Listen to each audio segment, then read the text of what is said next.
श्री रामकृष्ण लीला प्रसंग स्वामी शारदानंद जी द्वारा लिखित पाठ संख्या 175। गुरु भाव से मथुरानाथ पर कृपा।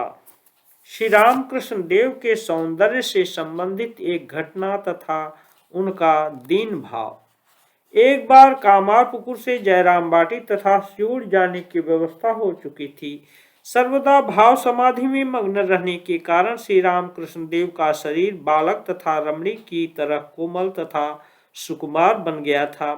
थोड़ी दूर का मार्ग होने पर भी पालकी तथा गाड़ी की आवश्यकता होती थी, इसलिए जयराम बाटी होकर सिवड़ जाने के लिए पालकी की व्यवस्था की गई थी। साथ चलने को हृदय भी तैयार हो चुके थे। श्री रामकृष्ण देव भोजन के उपरांत पान खाकर लाल रेशमी वस्त्र तथा बाह में स्वर्ण का इष्ट कवच धारण कर पालकी पर सवार होने के लिए चले। उन्होंने देखा कि पालकी के समीप लोगों की भीड़ लगी हुई है। चारों ओर स्त्री पुरुष खड़े हुए हैं। यह देखकर विस्मित हो उन्होंने हृदय से पूछा, अरे हृदय, यहाँ इतनी भीड़ किस लिए हुई है? हृदय, और किस लिए होगा? आप आज वहां जा रहे हैं लोगों को दिखाते हुए।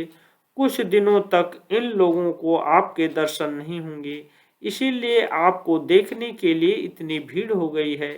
श्री रामकृष्ण देव, मुझे तो ये सब लोग रोज ही दिखते हैं, फिर आज ही ऐसी नवीनता कौन सी है? हृदय, आपने आज लाल रेशमी वस्त्र पहना है। पान खाने से आपके होठों पर जब लाली छा जाती है तब आपका रूप बहुत ही सुंदर दिखाई देता है, इसी कारण लोग जमा हो गए हैं। अपने सुंदर रूप से इन सब लोगों के आकृष्ट होकर आने की बात सुनते ही उनका हृदय एक अपूर्व भाव से पूर्ण हो उठा। उन्होंने सोचा, हाय हाय, इस क्षणभंगुर बाह्य सौंदर्य की ओर ही सबका ध्यान है। इसके विपरीत इसके भीतर जो विराजित हैं उन्हें कोई नहीं देखना चाहता। पहले से ही रूप के प्रति उनमें भी तृष्णा विद्यमान थी। इस घटना से वह और भी बढ़ गई। उन्होंने कहा, यह क्या बात है? एक मनुष्य को देखने के लिए इतनी भीड़ है। मैं कहीं नहीं जाऊंगा। जहां भी मैं जाऊंगा वहीं तो लोगों की इस तरह की भीड़ होगी। यह कहकर श्री रामकृष्ण देव मकान के अंदर अपने कमरे में चले गए एवं वस्त्र आदि उतार देने के पश्चात क्षुभित तथा दुखित होकर वे चुपचाप बैठ गए। दीन भाव से परिपूर्ण श्री रामकृष्ण देव उस दिन वास्तव में ही जयराम बाटी तथा सिउड़ नहीं गए। हृदय तथा घर के लोगों ने उन्हें बहुत कुछ समझाया, परंतु उन लोगों के सब प्रयास व्यर्थ हुए। पाठक, तुम्हें विचार कर देखो कि अपने शरीर के प्रति इस अलौकिक महापुरुष की कितनी तुच्छ तथा हेय बुद्धि थी। और हम लोगों की स्थिति पर भी थोड़ा ध्यान दो कि हम अपने रूप को लेकर किस प्रकार उन्मत्त बने हुए हैं।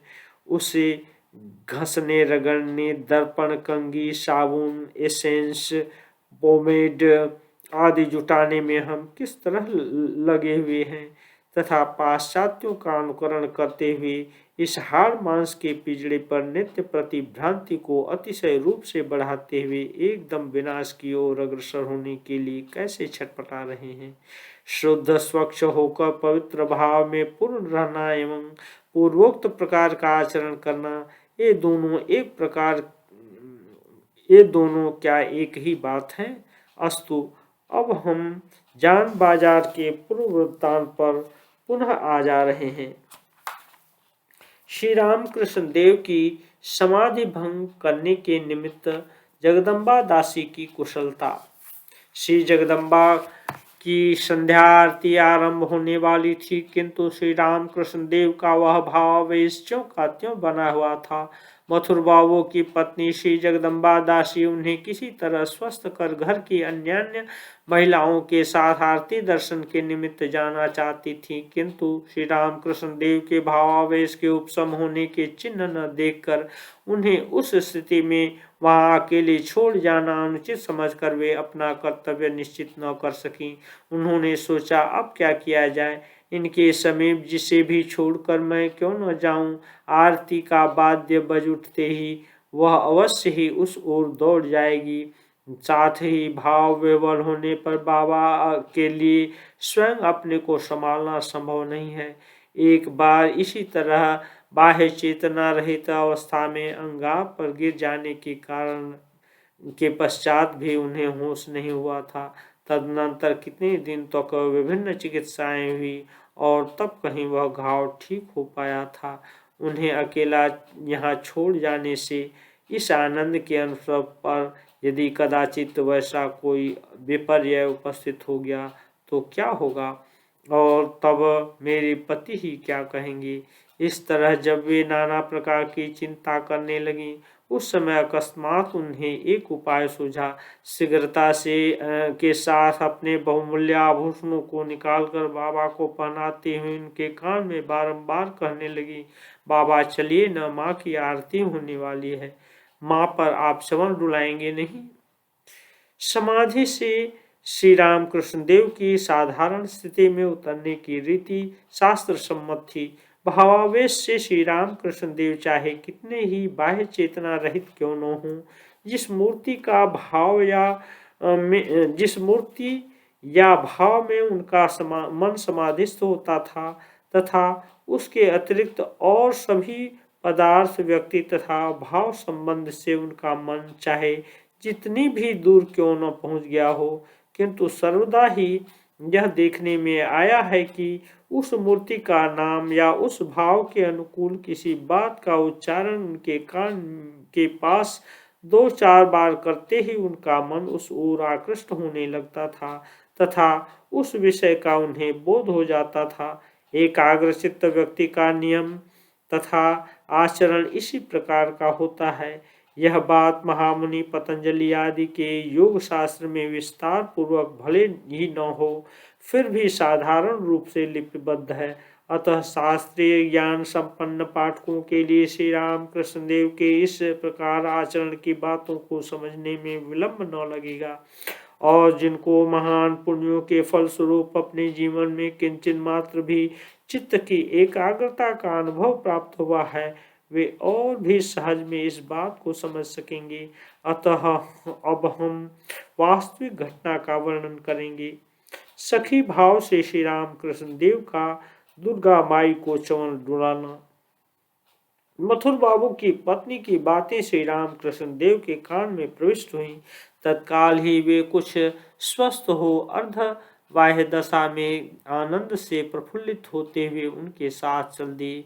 पूजन मंडप में उनके पहुंचते ही आरती प्रारंभ हुई। श्री राम कृष्ण देव भी महिलाओं से परिवृत होकर देवी प्रतिमा को चवन डुलाने लगे। मंडप के एक ओर महिलाएं तथा दूसरी ओर मथुर बाबू प्रमुख पुरुष वर्ग खड़े होकर श्री जगदम्बा की आरती दर्शन करने लगे। सहसा महिलाओं की ओर मथुर बाबू की दृष्टि पड़ते ही उन्होंने देखा कि उनकी पत्नी के समीप सुंदर वस्त्र तथा आभूषण आदि पहनकर अपूर्व सौंदर्य विस्तार करती हुई कोई खड़ी होकर देवी प्रतिमा को चमर कर रही हैं।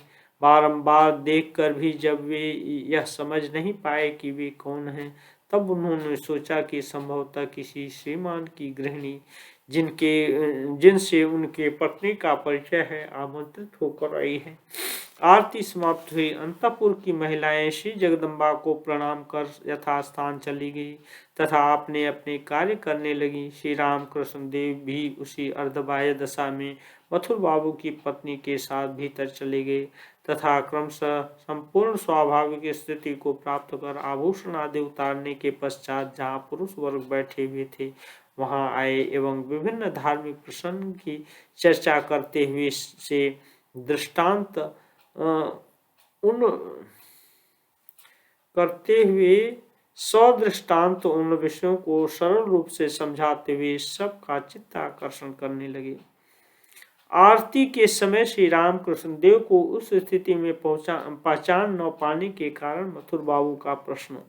कुछ देर बाद किसी कार्यवश अंदर जाकर बातचीत के सिलसिले में मथुर बाबू ने अपनी पत्नी से पूछा, आरती के समय तुम्हारे पास खड़ी होकर कौन चौर कर रही थी? उनकी इस बात को सुनकर हंसती हुई उनकी पत्नी ने कहा, तुम नहीं पहचान सके? बाबा भावावस्था में उस समय च्यवन कर रहे थे, उन्हें पहचान न पाना स्वाभाविक ही है। क्योंकि रमणियों की तरह वेशभूषा धारण करने पर बाबा पुरुष सदृश प्रतीत नहीं होते हैं। यह कहकर उन्होंने उस दिन का सारा हाल विस्तार पूर्वक का सुनाया। सुनकर मथुर बाबू एकदम चकित होकर बोले, इसीलिए तो कहता हूं कि जब तक बाबा अपने को पहचानने की शक्ति नहीं देते, तब तक साधारण बातों में भी उन्हें कौन पहचान सकता है। तुम स्वयं ही विचार कर देखो कि 24 घंटे उनको देखते तथा उनके साथ रहते हुए भी मैं आज उनको नहीं पहचान सका।